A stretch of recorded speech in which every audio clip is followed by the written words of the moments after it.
now that we have our floor plan picked out, obviously with the bigger trailer, it's gonna be over the capabilities of the Durango. So the other change that we made was our tow vehicle. I haven't really noticed it until recently. When we were up at Watkins Glen, I saw maybe 3 or 4 there that I hadn't seen in the past. So all of a sudden they came into my consciousness, and even as I was looking at, you know, some of the other vehicles, maybe even a pickup, I kept coming back to this. So let me show you what it is.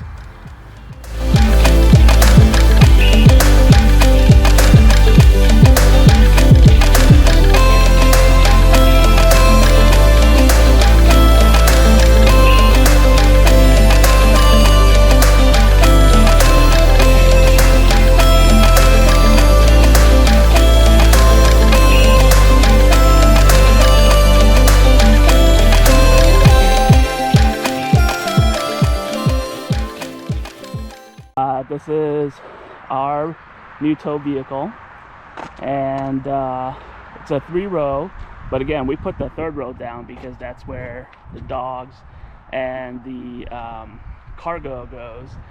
V8 engine, runs at 395 horsepower, and I believe it's like 394 pound-feet of torque. So again, towing capacity is at 8,500 pounds, and tongue weight, maximum tongue weight, it comes in at 850 pounds. I've been reading the forums a little bit, and it ranges. I think I've seen people tow as high as 7,600 pounds, and they say, you know, the Armada does it with no problems at all. It comes pre-wired for electric brake controllers. I have that installed. I just moved ours from the Durango to the Armada, and so it's a great looking car. I've always wanted a vehicle with this pearlish white color, compared to the Durango, which is like a straight up white color. So gives it a bit more of a luxury feel, and yeah, when we took it out for a spin, like the power is there, you could feel it. So pretty excited to tow with this vehicle here. So let's take a look inside. All right, so let's take a look at the inside real quick. So I'm not going to go into it too much, but it has a lot of the same features that the Durango had, right? I can adjust the steering wheel column, except this is power, so nice luxury adds, leather seating. The interior, from what I read, is very much adopted from an old Infiniti generation, but you know, people kind of give it flack, but I don't really care.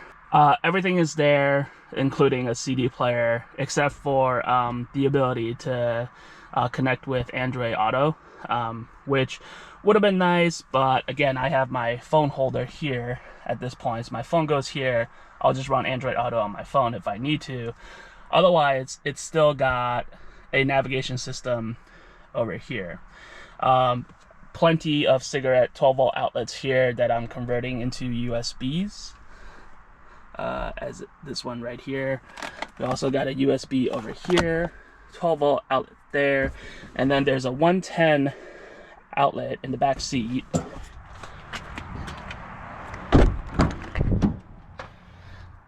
There is that 110 outlet in the back, and also a 12-volt. So again, both of those I'll convert into USBs. All right, so we're not putting up one of those gate things. First of all, just because Toby's old now, he doesn't have ups. He used to be able to jump over the back seat and into, you know, the 2nd row, but not anymore. So we've got this little, we've got this here, little tarp here, you know, not new to anybody here. And then because Toby's older, I went and got a ramp so that I don't have to pick him up anymore. Every time I pick him up, he is such a shedder, and I get hair all over me. So quick look at the back. All right, we're inside the cabin of the car. And here's a look at the instrument panel. It's mostly analog. There's some stuff here you could scroll through, like range, outside temp, miles per gallon, so on and so forth. I think this is like a 7-inch. It's also a touchscreen, but then you have this, you can maneuver around. So the status button is pretty interesting because you can have fuel economy, you can have your AC, if you have navigation on, you have route here. So the interface here for navigation is the only thing that really looks kind of bleak.